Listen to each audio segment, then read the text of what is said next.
এখন আমি এর মধ্যে মাছগুলোকে আমি এক এক করে দিয়ে দেব। এখন আমি অল্প জল দিয়ে দিচ্ছি। বোয়াল মাছ রান্না করব। আমি বোয়াল মাছগুলো তেলটা ভালো করে গরম করেছি, গরম করে এখন আমি মাছগুলো দিয়ে দিচ্ছি। নইলে মাছগুলো না খুব ফুটে,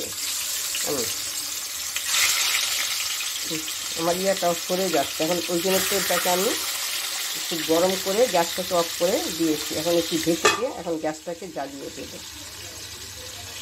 ঢাকনাটাকে আমি খুলে নিচ্ছি। আমি অতিরিক্ত মাছটাকে কিন্তু ভাজবো না, বোয়াল মাছ বেশি ভাজতে নেই, টেস্ট নষ্ট হয়ে যায়। ওই জন্য আমি এখন এটাকে নামিয়ে দিচ্ছি। আবার মাছ ভাজার তেলে আর একটু তেল দিয়েছি।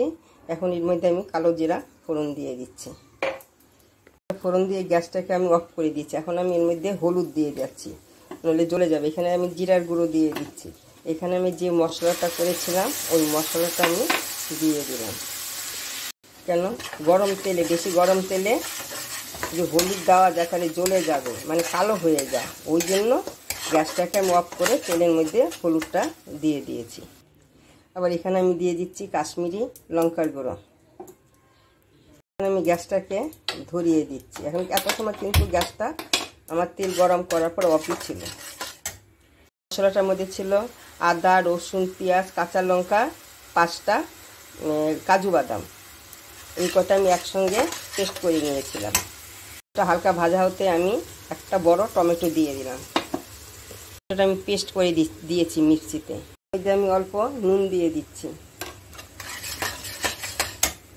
এখন মশলাটাকে ভালোভাবে কষিয়ে নেব, যে পর্যন্ত মশলা থেকে তেল বেরোচ্ছে না, এই পর্যন্ত আমি কষিয়ে নেব।